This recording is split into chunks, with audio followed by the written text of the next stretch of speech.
Hi! Welcome back to my channel. This is Leverick Pigao, a.k.a. Amber. And for today's video, ang mga pag-uusapan natin is the 10 frequently asked questions kapag gusto mong mag-apply sa isang ESL company. Well, specifically, in my own opinion, this is my first ESL company, which is Acadsoc, and currently this is the only company that I'm working with. Walang iba, nandito lang ako sa bahay. So sasagutin ko yung mga frequently asked questions o yung mga tanong na palaging itinatanong sa akin ng ibang tao simula nung nagtrabaho ako dito. So without further ado, let's start in 3, 2, 1. So before we start, if you haven't subscribed yet, please pakiclick na po ng subscribe button, and huwag niyo na rin po kalimutan yung bell sign para ma-notify ka if in case may bago akong uploads, not just for about home base but also about life, travel, fashion, makeup, and everything. And yes, if you do like this video, please click on the like button. If you do have any comments, suggestions, feel free to comment below. Okay, and I am back. This is Teacher Lev, and yes, I have here 10 questions in front of me. So gumawa ako, nilista ko yung mga tanong nila sa akin nung mga gustong mag-apply sa ESL company.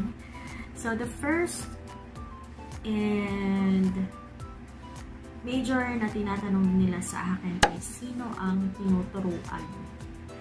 It depends on the ESL company na a-applyan mo. But with Acadsoc, we are teaching Chinese students. Lahat Chinese students. And then nag-range sila sa ages 3 years old to elderly. So may mga bata from 3 years old, may mga teenagers, high school students, and meron din namang mga college or university students, at meron din namang mga working adults. So lahat yon actually na-handle ko na from 3 years old at saka mga working adults. Normally, yung iba talagang nakikipag-usap na sila sa'yo. Conversational na yung nangyayari sa sa class nyo. But there are some students na super basic at kailangan nyo mag-start talaga. And yun nga. That's it. And the second question is, i-highlight ko lang to since tapos na ako. The second question here is, anong mga ginagawa? Of course, magtuturo ka lang ng mga students through video call. It's gonna be through video. And then, ayan, inayos ko lang yung background. So, ayan, through video. And it's gonna be a face-to-face talk kasi. May mga ibang students na hindi nagpapakita sa'yo, but it's a requirement na makita ka nila para makita nila kung ano yung sinasabi mo, binubukan ng bibig mo, yung hand gestures mo para mas ma-absorb nila or mas maintindihan nila. But technically, magtuturo ka lang talaga ng English sa mga students. And ayun nga. So tapos na dito. Ano ang mga kailangan kapag mag-a-apply ka? So ang mga kailangan kapag mag-a-apply ka, ang lagi kong sinasabi is internet connection. Sinong provider mo? Kailangan yung internet speed requirement ay papasa, which is Katulad nga ng mga sinabi ko dun sa mga previous videos ko is, for the download speed is up to 3 Mbps, and for the upload, it should be 0.80 Mbps. Computer or laptop na ang processor is Core 3i and above. So, from Core 3i pataas, Windows 7 and above, at least 4 GB for RAM, and ano ba? Yun nga, laptop or computer, then email address, Skype ID, camera, that's very important kasi hindi ka makikita ng student or hindi ka makapag-interview kung wala kang camera. Headset, working headset with microphone, and then yes, that's it. Yun lang naman talaga yung mga kailangan mo. So kapag isa doon wala, hindi ka talaga makapag-start. So sobrang importante nung yung mga binanggit ko. Then meron dito tanong, mahirap po ba? Well, technically, and honestly speaking, mahirap siya, but I'm enjoying it. Whenever I'm seeing a student learning something or acquiring knowledge from me, kahit hindi naman talaga sa akin galing yung lesson material, masaya ako na nakikita, na nakapag-share ako ng knowledge with the student.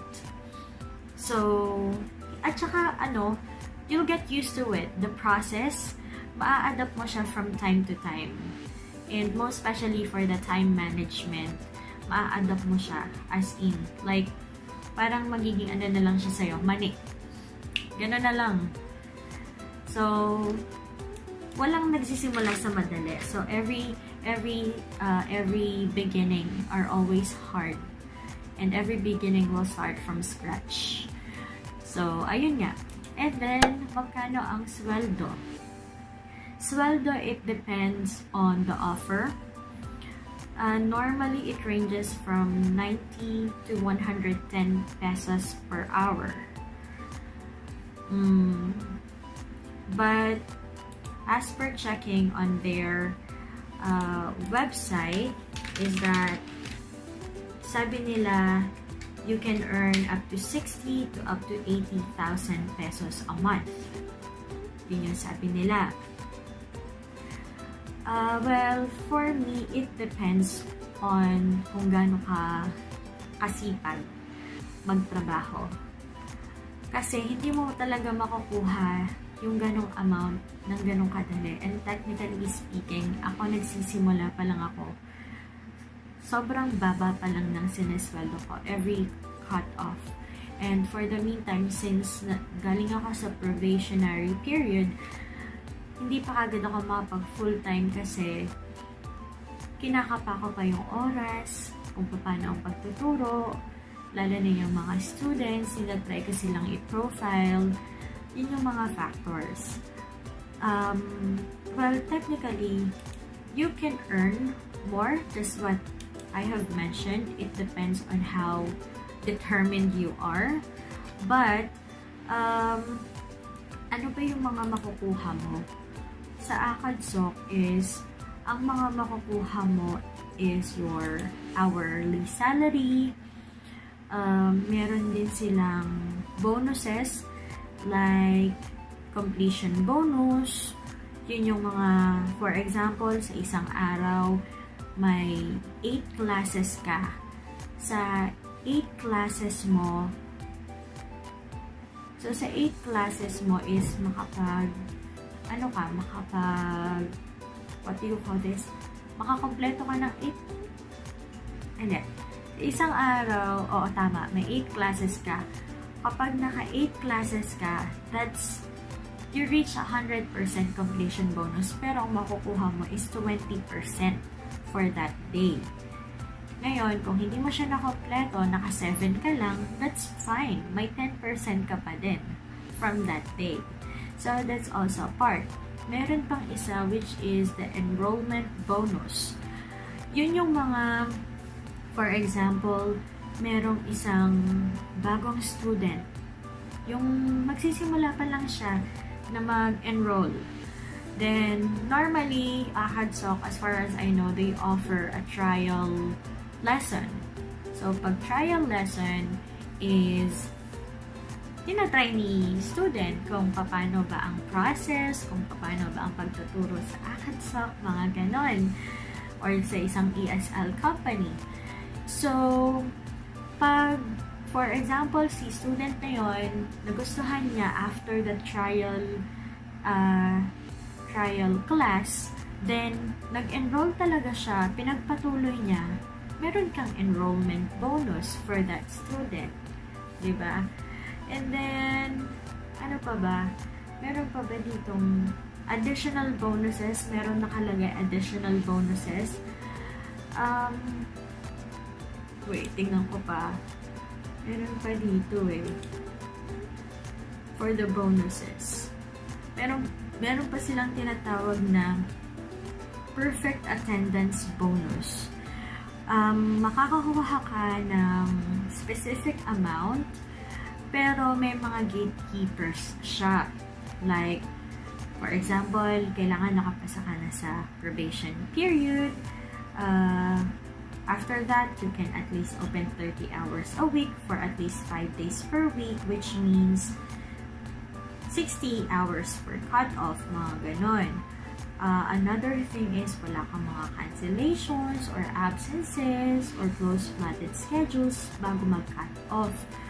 And wala ka dapat bad rating from your student at wala kang tardiness or late clock in. Dapat mga ganun. Yun yung mga gatekeepers for the perfect attendance bonus.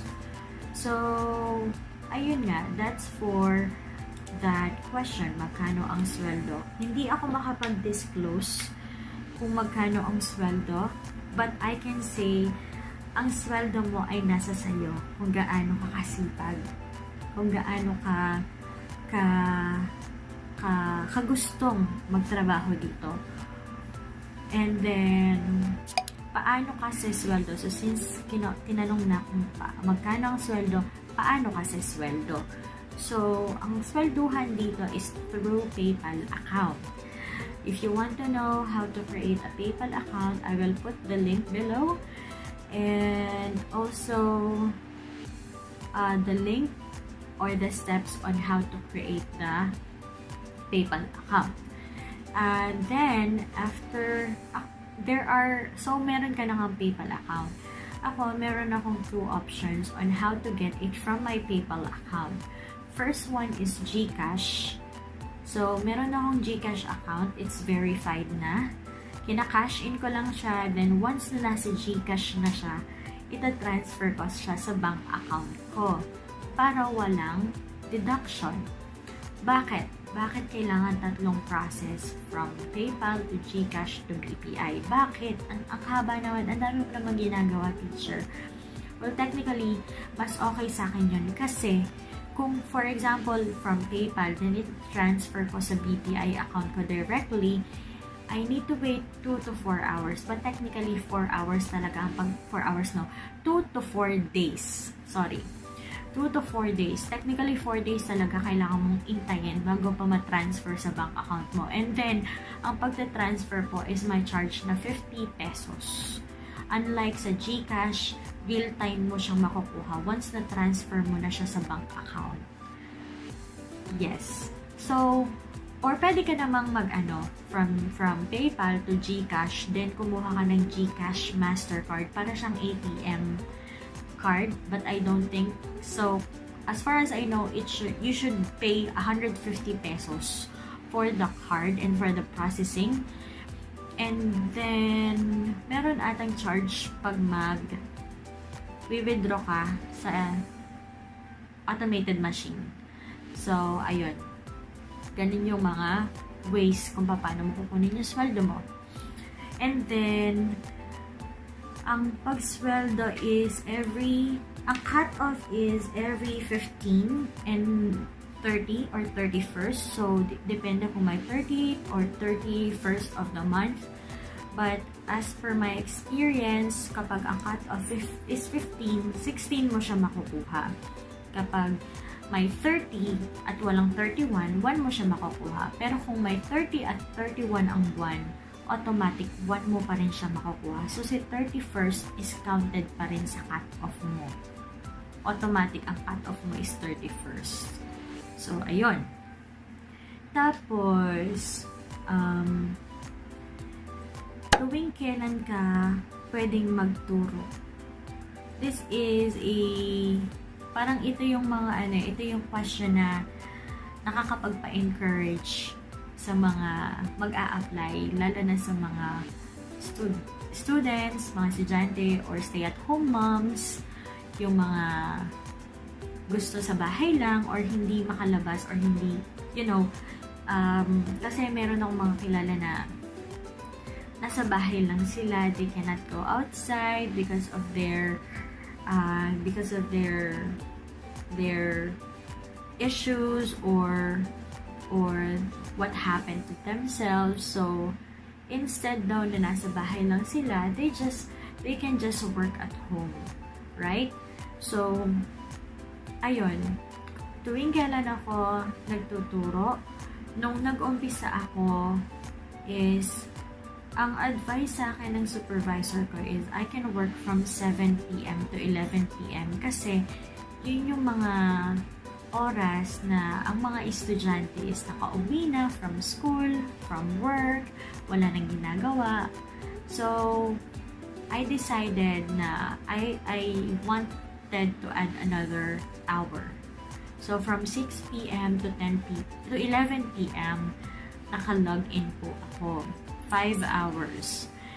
And it took me 2-3 weeks before ako magkaroon ng magandang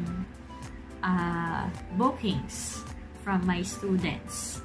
Meron ako mga students na laging sila ang student ko from that specific time, or may mga students na iba-iba or paulit-ulit, or from this time to for example from 6 p.m. to 7 p.m. siya lang student ko, 2 klase, may mga ganon. And then I decided to this is very flexible. You can work at your own time. Pero kailangan mong mag-send ng schedule mo 1 week ahead of time or 1 week before mong i-plot yung schedule mo. Bakit?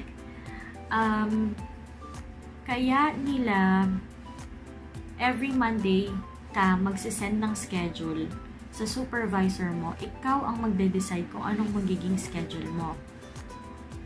Kaya ikaw ang magde-decide kung anong magiging schedule mo kasi doon nila makikita yung commitment mo, and on the other hand, advantage din yun sa'yo. For example, may lakad ka ng ganitong araw. Okay, wag ka magturo ng ganong araw. Or kung may lakad ka man, makauwi ka ng alas 5 ng hapon, mag-start ka ng alas 6, go! May time ka pa rin para magturo. Or may scheduled na bagyo. may schedule ba ang bagyo? May scheduled na brownout, na mawawala ng kuryente. Siyempre, hindi ka makakapagturo kasi walang internet, di ba? So, yun yung mga factors kung bakit ikaw ang kailangan gumawa ng sarili mong schedule. And then, other thing is that kapag may paparating na bagyo, siyempre, mga possible things na mangyari, pwede mawala ng kuryente, mawala ng internet connection, mga ganong bagay. Or bumaha, bumagyo, o masunugan kayo ng bahay. Wag naman sana.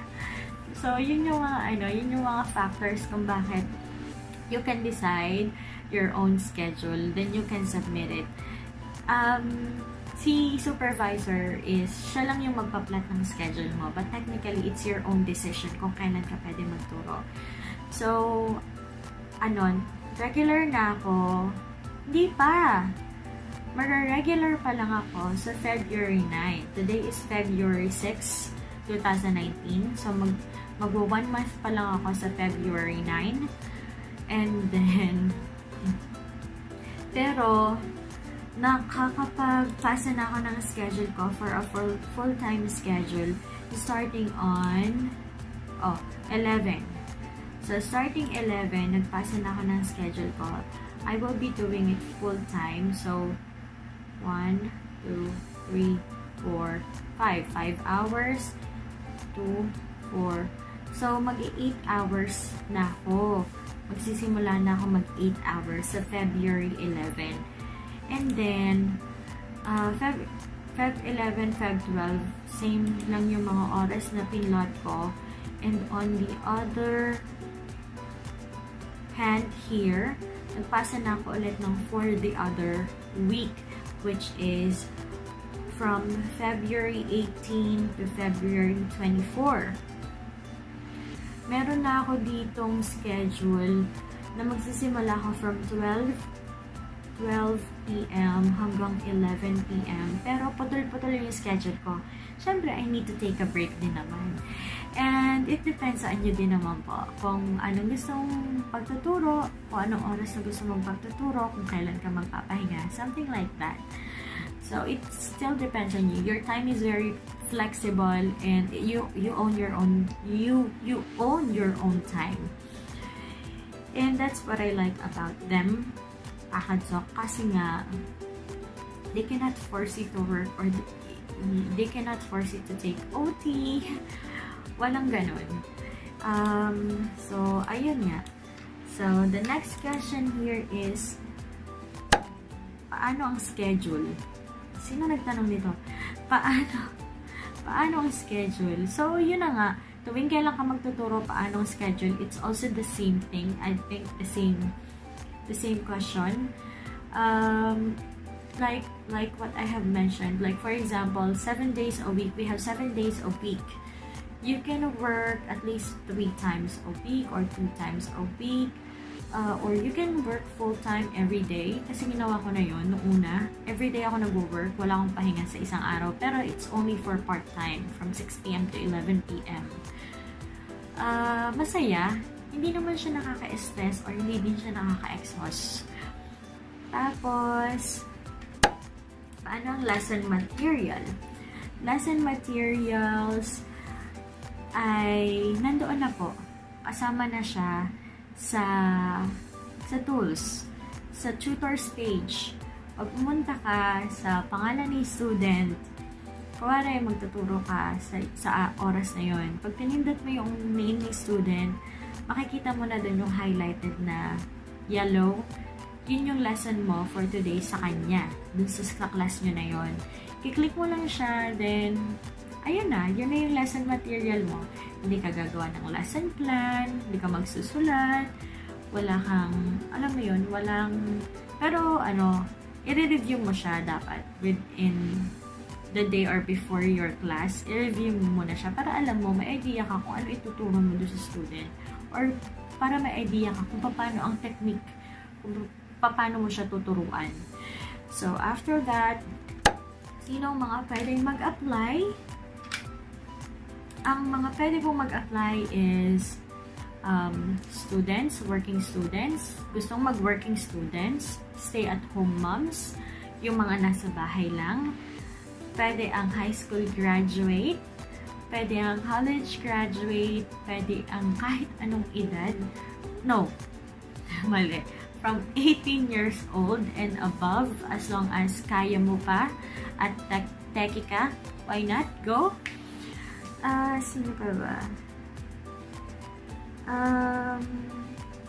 Actually, walang masyadong bawal kasi ang dami ko nang na-refer so far or marami na ako natulungan na makapasok dito. They are now starting na din. Simula nung nag-start ako kasi nga nagtatanong sila. So, ayun. Yun lang naman, 18 years old and above, pwedeng estudyante, pwedeng high school grad, pwedeng college grad, pwedeng stay-at-home mom, yung mga walang ginagawa, tambay. As long as may requirements ka, kompleto ka ng mga gamit, push. So, 10 na siya. And yes, kung may mga iba pa po kayong tanong is, pwede kayong mag-comment below. I will try my best to answer those questions or at least acknowledge your concerns, suggestions, feedbacks as much as I can and as soon as possible na makita ko yung comment or suggestion nyo. And yes, that's it for today. Those are the 10 frequently asked questions or FAQs para dun sa mga gustong mag-apply sa ESL company like Acadsoc. And yes, thank you so much for watching and have a great day.